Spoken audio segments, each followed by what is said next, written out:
Happy Sunday. Ageno nudhi maber, Nyasaye orito u maber kabisa. An be kawuono orita maber kendo waduoko ne erokamano. Ma video ni ashute kawuono en chieng' Jumapil, chieng' Sabato. Koro naloso video mar nying luo gi gima ginyiso, nying luo and their meaning. To nitiere ng'ato mano request ni kanyalo keto ne nying luo sani mabet digital. Yani nyinge mok dhi kaka Tiena Dhiamba Uma Awiti. Nikech sani ng'eni ji temo keto nying ma ka ng'ato somo to ko associate directly gi tribe. Nitiere joma ohero kamano, to nitiere joma pod sawa gi nyinge mag luo machon. Koro magi anyalo luongo ni modern luo name kata digital luo names. Koro ka in gi nyathi kata idwa bet gi nyathi kata i-plan bet gi nyathi tidwaro nying tikia kuma inyalo gole nying mimedi. Sana sana magi inyalo tigo kaka surname kata middle name, nying mar ariyo. Koro ka in be in achiel kuom jok moko ohero Anyanga Tiena Uma Dhiambo Koth Opiyo Ochieng bla bla bla, to inyalo tiyo gi magi. To mana kaka nwawacho e video wa mokwongo cha, nitiere uzito kata nitiere nying en gima important. Nikech nying ng'eni kisemiyo nyathi to en gima obiro tiyo godo nyaka chieng'. Koro sama pok ichiwo nying be ber king'eyo gima nying mimiyo nyathino nyiso. Koro sani tadwaro mana cover top 10 digital kata modern luo names. Top 10 modern luo names. Waluongi ni modern kata digital. Top 10 digital luo name. Koro number 1 en Hawi. Hawi. Hawi. Hawi gi kisungu en ga blessing. Blessing. Ok en blessing. Hawi en luck. Hapa ber, I was lucky. En kaka luck. When you are lucky. Ka in lucky mar yudo gimoro kata gimachielo. Nikech hawi chalo ka gima, aparo ni understand gima luck en. If you are lucky. En nyathi ma kizungu inyalo luong ni lucky. Nitiere nyithindo miluongo ga ni lucky. Koro kisungu, kidholuo en hawi. Hawi ni ng'eny ji gimiyo ga nyithindo ma jowuoyi. Emiluongo ga ni hawi.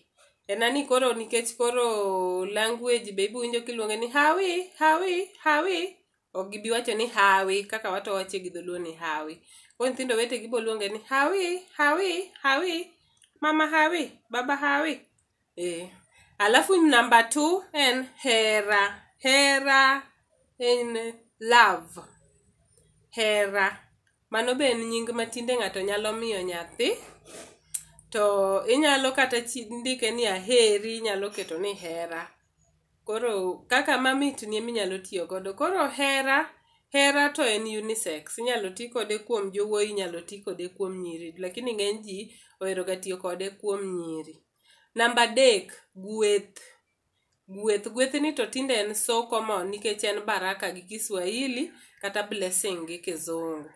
Koro nitiere kokidwa luongo nyathi ni blessing kata okidwa luonge ni baraka, tidwaro ni mondo nyinge omin blessing kata baraka, tiluonge luonga ni gweth.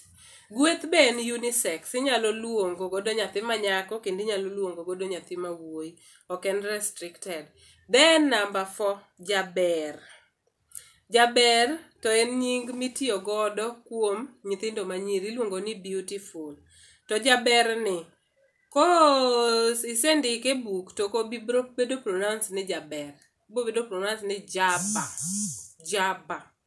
Koro kiwinjo ka ng'ato iluongo ni jaba, mano jaber. Inyalo luonge kata ni Eunice Jaba, Cindy Jaba, Mercy Jaba.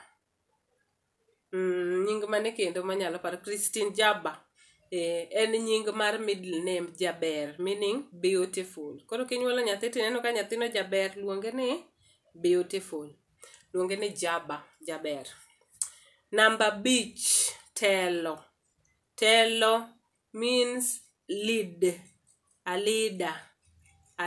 Nikech jatelo en a leader. To telo en lead.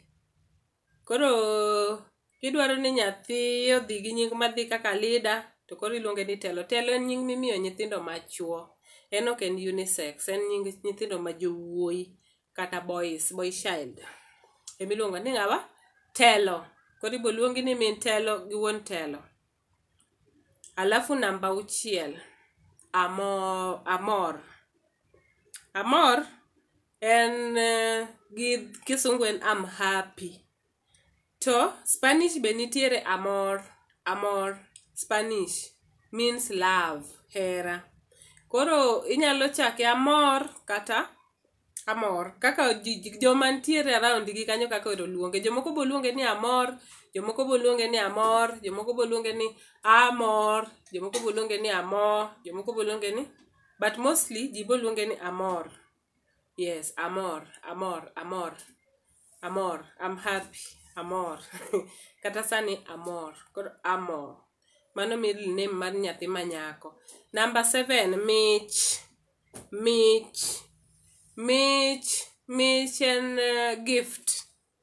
Koro nitiere nyithindo miluongo ga ni gift kata zawadi. Gi dholuo en mich. Koro mich ni en onyalo bedo kata first name, onyalo bedo middle name, lakini ng'enyne en nying mimiyo nyathi ma wuoyi, mich. To ji ok bi luonge ni mich kaka wa pronounce no, ji bo luonge ni mich. Mich, mich, mich. Koro iti biro ng'eyo ng'ani en mich, zawadi kata gift, lakini ji to bo luonge ni mich. Number 8, wendo. Wendo en gi dholuo en visitor. Wendo, visitor. Koro mano be is a beautiful name ma inyalo donjo gi nyathi manyako. Inyalo luonge ni Leila Wendo. Nitiere nyathi Ted Josiah miluongo ni Jamila Wendo. Inyalo luonge ni ng'awa? Josephine Wendo. En ondisore gi nying nyathi manyako kabisa. Kaeto mogik, ng'uono. Ng'uono. Ng'uono en Grace. Kata Grace en ang'o gi Kiswahili? Ok anya kata paro. Parna e comment section ni Grace en ang'o gi Kiswahili. Koro ng'uono en unisex. Inyalo chak nyathi ma nyako, inyalo chak nyathi ma wuoyi. Nikech en middle name to en unisex. Koro a cover 10 unisex names. Moko gin unisex, moko gin boys kata girls. Anyalo somo nigi kendo, lakini koro adhi somo gi kaka ibro luong nyathini no. Hawi, hera. Hawi, hera. Ragweth, jaba, jaba. Telo, telo. Amor,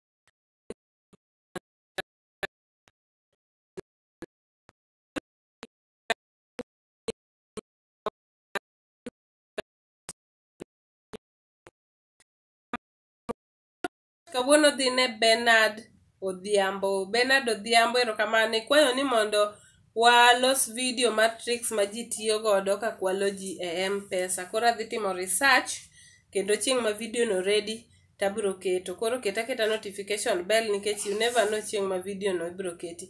Koro kapok i subscribe to subscribe e video wani, kendo aneno ka new subscribers mang'eny osedonjo. Arwako u e Siaya 254 YouTube channel. Ero uru kamano nagi.